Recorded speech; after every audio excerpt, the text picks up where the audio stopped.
Welcome to Dig Deep, the mining podcast. In this podcast, we go deep into mining news, hot topics, and live interviews with mining professionals and leading figures in the mining industry. Introducing your host, Rob Tyson, founder and director of Mining International and Mining International Executive, a leading global mining recruitment and headhunting agency. Hi mining community, welcome back to another episode of the Dig Deep, the mining podcast. And we have a returning guest who's appeared twice before, so this is his third time, back in 2022. So he was on twice during that year, which was episode 217 and 267. Marc Bishop-Lafreche, who's the CEO of Ecora Resources, who are a leading royalty company focused on supporting the supply of commodities essential to creating a sustainable future. They listed on the stock exchange and on the Toronto Stock Exchange, and they have a proven track record in delivering value and accelerated growth. Marc has a banking and international finance background and has been with the company for over 11 or 12 years now, and he moved into the CEO just over 3 years ago when we recorded the previous episodes. So he's going to give us an update on the company, obviously since we last spoke. So quite a lot has happened in the last 3 years.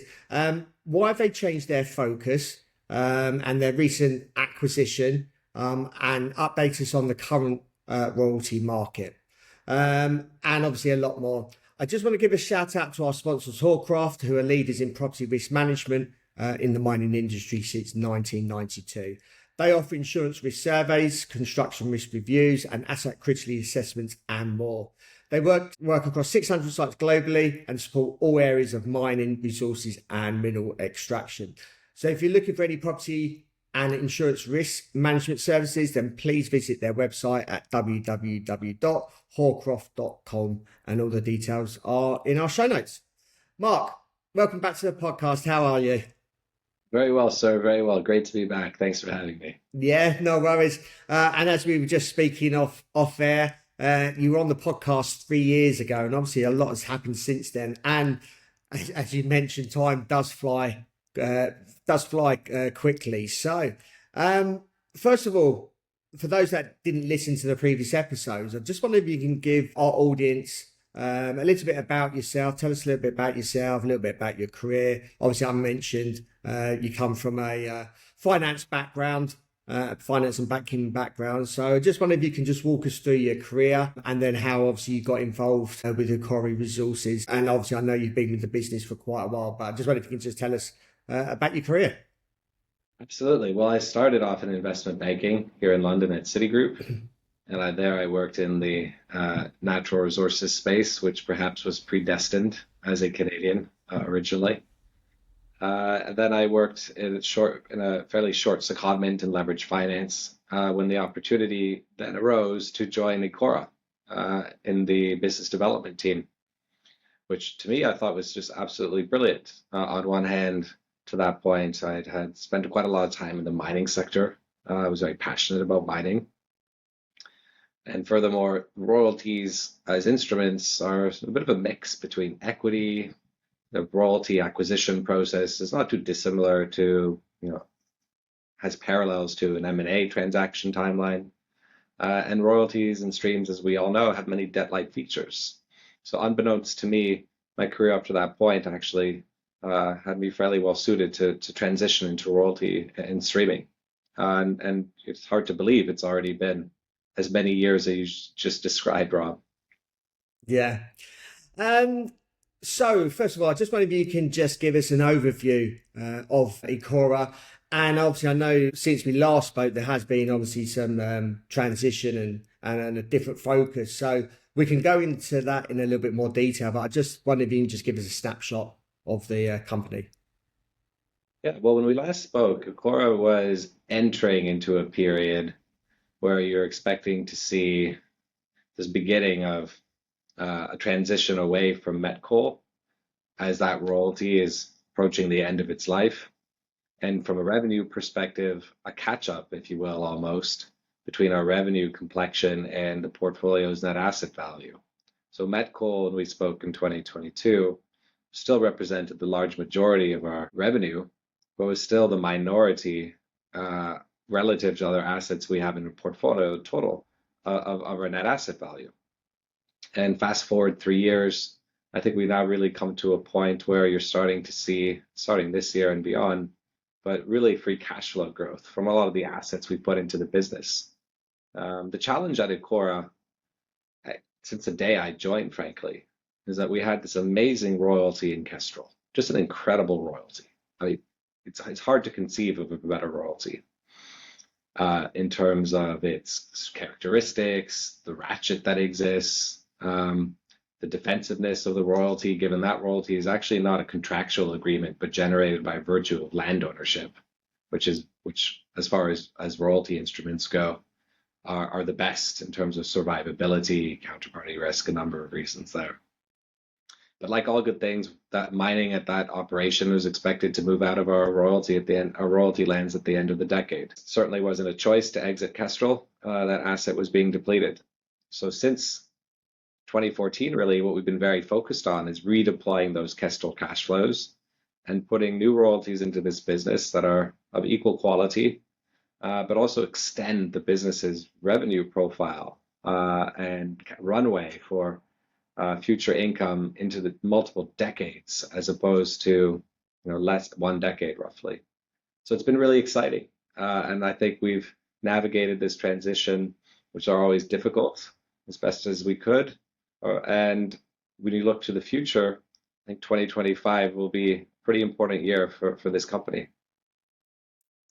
When we obviously last spoke back in 2022, you've recently been appointed the CEO. How's your journey been so far over the sort of last 3 years? And was it what you expected? And obviously the challenges that you had to overcome? Yeah, I think so. I mean, I joined having been in the company, so I had a really good understanding of the portfolio, the assets, and the Kestrel wind down. So those were the clear strategic imperatives when I joined and have remained since then. I think when I came in as CEO, I was very lucky in many ways to have such a strong wider team at Ecora, passionate and dedicated to delivering on the company's strategy. That in and of itself makes a big difference, as we all know. You've overseen Ecora's shift, obviously, from a single coal royalty stream to a diverse, obviously, portfolio of future-facing minerals. What are some of the biggest lessons that you've learned with such a major reset? Well, I think when you look back, I think we've been quite deliberate and methodical, and with the benefit of hindsight, I continue to believe that was absolutely the right thing to do. We've sort of shepherded our financial resources for the right assets, and we've sought to build this business with a strategy of quality over quantity. And when you look at our portfolio today, I think you can see, when you look at our cost curve exposure, for example, as a royalty company, I think your biggest risk is that a mine that's in production comes out of production, or that development assets don't come into production. So how do you manage that? And as a royalty investor, in my opinion anyways, central to that strategy is to acquire royalties over low-cost assets. So assets such that assets that are in production have strong cash flows to weather commodity price cycles. And projects that are expected to be low cost usually are highly correlated and have with attractive economics. And these types of projects attract capital through cycle, but are also typically, on a relative basis, often the faster into first production. So 80% of our portfolio today is estimated to be in the lower half of the respective industry cost curves. I think we've really delivered on that strategy and positions the company really well for the future. There's obviously been a lot of buzz around copper over the last few years, obviously driven by the energy transition. Ecora now has a sector-leading copper pipeline. What's your view on the outlook for copper? Yeah, in that sense, we're really happy with where the company's come, and we by focusing on critical minerals for over, call it 10, 11 years, I think we have a great entry points into copper, but other commodities that would be nigh impossible to secure if we were simply starting today. There was a time in Ecora when, I think you mentioned this, Rob, our NAV was almost entirely concentrated in Kestrel and coal. And also our revenue profile was almost entirely dependent on coal. So, sort of looking back on where we were to where we are now, any copper exposure 11 years ago was certainly the strategy, but aspirational.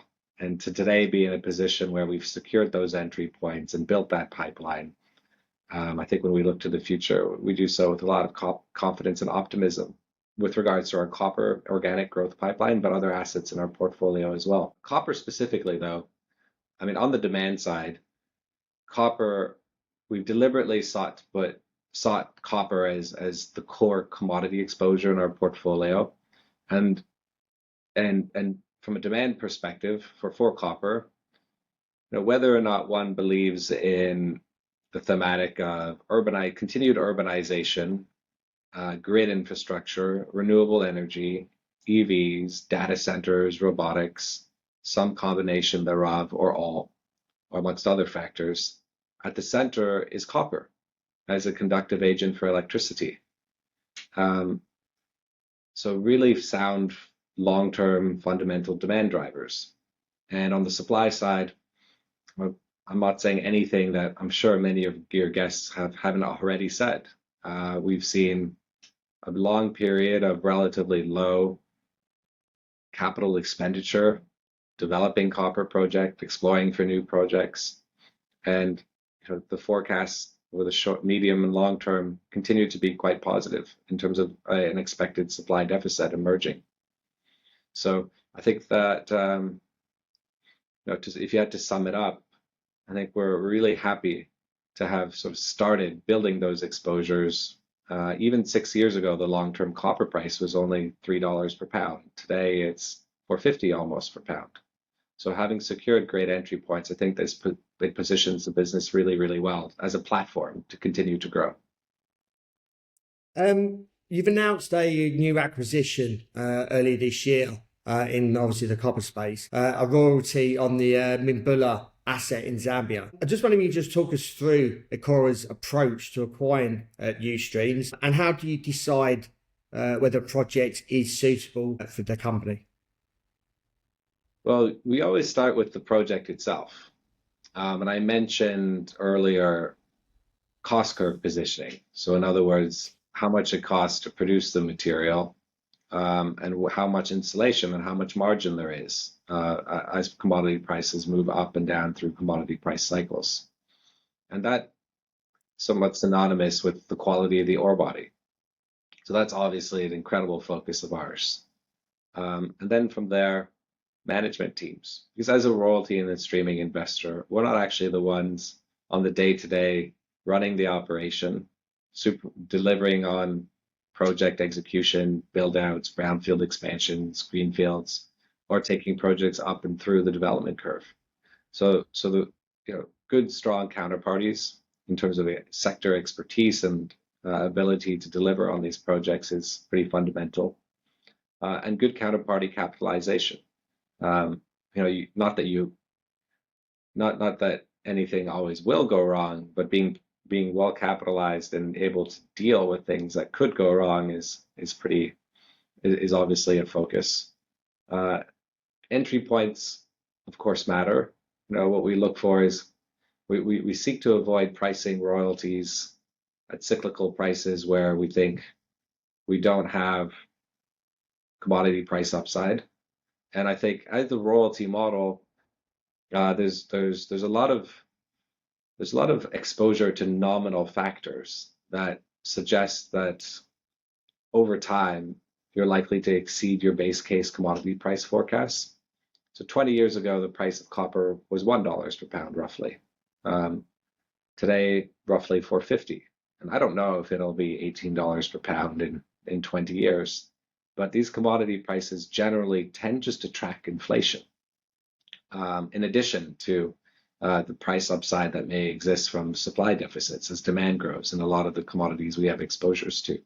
So if you sort of take a 20-year view into the future, entry points that are defensive, but also positioned to grow from nominal exposure is really attractive, and allows you to capture the nominal growth, but while maintaining a fairly low and stable fixed operating cost base as a royalty company. And there are many other factors as well that we consider, but those are just to name a few. Yeah. What role do you think royalty companies play in bringing new projects obviously online? And how are market dynamics and the need for different sources of capital currently playing out into the case for obviously royalty investment? Yeah, it's really interesting when you think about how the sector has grown over the last 20 years. I mean, there was a time when royalty and stream financing was seen as alternative financing, and that's certainly not the case anymore. The royalty sector has emerged as a key source of financing, in part, I think, because of its evergreen nature. Royalty stream financing is available through cycles. And at times when equity investors or equity markets may be more challenging, royalty and streaming investors have been there and have supported projects through development curves or at the construction stage. And I also think that the virtues of the royalty model have become much better understood. I mean, at its core, the royalty instrument is very flexible, and the royalty instrument is far less risky than debt, but also usually far less dilutive than equity. The last transaction we did with Mimbula is a great example in that sense, where we funded the transaction on a brownfield growth asset with some proceeds potentially going towards the brownfield expansion, but other proceeds potentially going to funding other areas of growth in the portfolio that could deliver substantial return on equity or a return on invested capital in a way that may have been possible had it been sourced with equity, of course, but not in nearly as an accretive way, potentially. So in that sense, I think that really explains why you just see a lot of royalty financing. And I think the last point to note is that you've seen interest rate rise, and thus servicing obligations on project finance debt can add substantial financial leverage to any project. Having the flexibility of a royalty structure with all the different iterations and bells and whistles and ratchets. We've been quite creative in how we structured royalties, but we're not alone in that. I think it's really attractive to royalty counterparties. And I'll give you an example of some things we've done recently. While not for projects, not as an alternative for debt, but for development stage companies, we've structured royalties whereby if the project is achieved in line with the expectations, the royalty rate is X. And if there are delays, the royalty rate has step-ups. So I think everyone there is kind of neutral. It's not necessarily incremental, but it's a great way to allocate risk in a way between us and the mining company.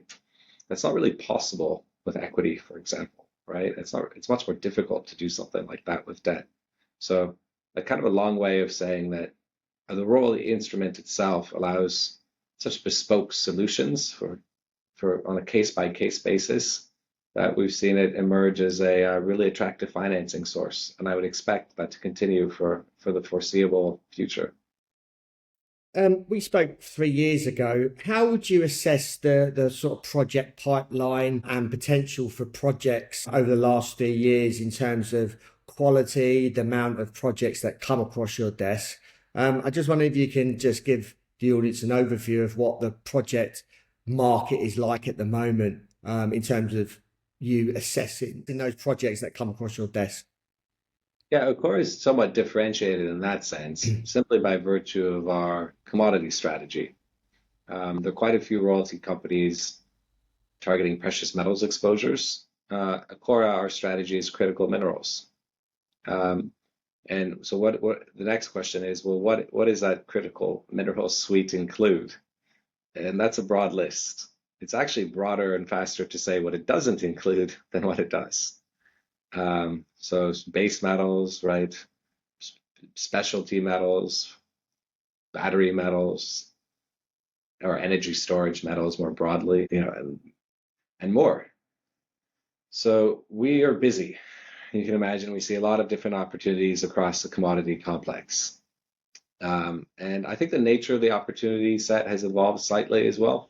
And I think if you take a 10-year view, you can definitely see, so, and if you one were to analyze, how much capital is invested in any given year into a particular stage of development, you see ebbs and flows. So you see periods where you can proportionately more capital has been allocated to assets in production or construction stage or its development stage or to earlier stage. That ratio is fluid, and it's often fluid as a function of market conditions, commodity prices, macro environment.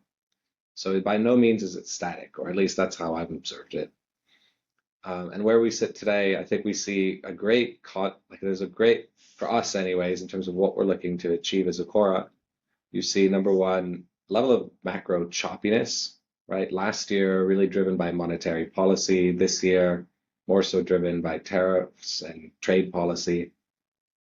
But in parallel, you still see a very strong desire by corporate execs in the mining sector to proceed with capital projects. So by no means has it slowed down. I think actually we're probably busier than we've ever been, which is fantastic. It's fantastic for where we are as Ecora now, to the platform we have to see more opportunities and to keep diversifying this portfolio. And actually, I think that is really the cornerstone of the strategy. If you went back in time 11 years ago, the first key step for Ecora was to really replace Kestrel, right? As I mentioned, that asset or that met coal royalty was going to run its course by the end of this decade. The next strategy beyond that was to add growth.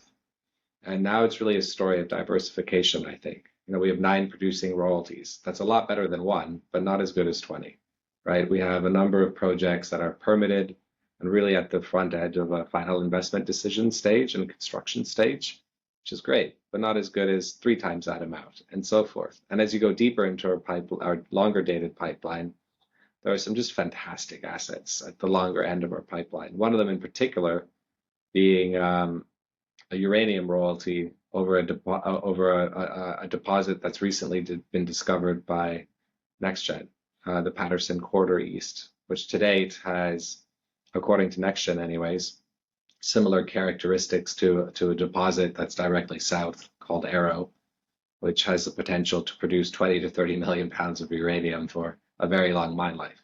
So while we don't have the royalty at Arrow, the Patterson Quarter East certainly has the potential in time to deliver one of the best uranium deposits in the world. So the core portfolio has really matured and evolved. And so for here, it's a story of diversification, largely because when we look at the royalty sector, the businesses that tend to be most diversified with the lowest amount of volatility appear to have the best equity ratings. So that's core to our strategy. And we're particularly focusing on opportunities that allow us to diversify our revenue profile in the 25 to 2030 period. And coming from a finance and banking background, how can you assess the market in terms of funds coming into our mining industry? And I just wonder if you can comment around that. I know speaking to various junior mining companies are still struggling to raise capital, and I know some are even bigger players still not necessarily always finding it as easy to raise capital. And I just wondered where the catalyst is, where it changes, where more inflows will come into our industry. Yeah, well, I think the first point to note here is for those investing in the sector today, this affords phenomenal entry points. Because I really do believe, and this is my opinion here, but I do believe that commodity prices are really set by supply and demand today, not by expected supply and demand balances in the future. I also believe that there's a mispricing of the upstream materials relative to and downstream sectors that rely on those materials from a pure valuation perspective. In many ways, it's not possible, for example, to produce an iPhone without a range of critical minerals. Yet, you look at relative valuations on some of the hardware some of the software applications, again, that cannot run without a lot of the infrastructure that requires critical minerals. So I think that in time will close. But for those who are looking to deploy capital today, it does afford great entry points. As you move downstream in the project development curve, we touched on this earlier. The mining sector and the royalty sector, rather, has certainly stepped in as a funding source at the more advanced stage of that development curve. Where you've seen less activity from royalty companies is in exploration, for example. And I think the obvious reason that as a royalty company, we are pricing these royalties with two key factors in mind. The first is price, and the second is production. At exploration stage, much more difficult to have a view on what that production profile could look like or what it could be. So you have seen some royalty companies come in at that end of the market with a strategy to incubate projects, to develop projects holistically with both an equity strategy and a royalty strategy. So in other words, the fund development of a project, and as when it hits a critical stage, retain a royalty and see that others look to other forces of funding. But less so in the non-precious metals. Lastly, and looking ahead, what excites you the most about the company's potential and the industry as a whole for 2025 and beyond? Well, for Ecora, let's start with Ecora and then take the industry question second. For Ecora, I think 2025 marks really an inflection point. In 2022, we were approaching and we were entering what was going to be a transition.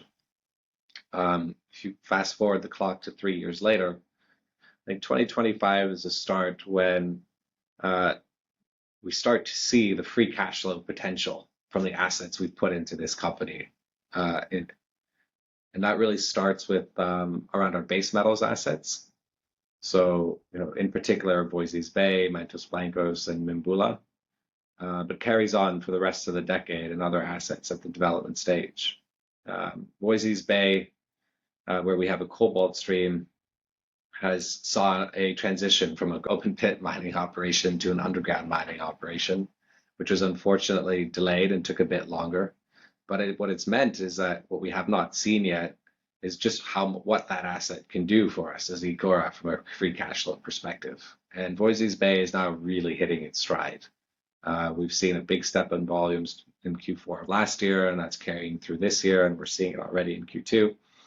So, I think part of it, it's just, as I mentioned, it's starting to see tangibly in cash flow, in dollar terms, what this business can do. And it starts with the producing portfolio and then the growth profile beyond it. And I think that will change the focus a little bit at Ecora, which historically has been, in some respects, the wind down of Kestrel. And Kestrel certainly is a phenomenal asset, as I mentioned, with still some great cash flows to come. But behind that is a very exciting story, which is the ramp up of everything else. And that increasingly now, I think, as we start to demonstrate that free cash flow potential, I can sense it. That's really becoming the focal point. And then for the market more widely, I think it'll take a bit of time, but it's sort of connected to the point I made earlier. Ultimately, the modern world we live upon, the future we all believe will come, the AI infrastructure, the digital infrastructure, just our day-to-day lives and electronics. Just this use of electrification and this trend that started at the beginning of this decade that will likely continue, whether that be renewable energy or nuclear powered.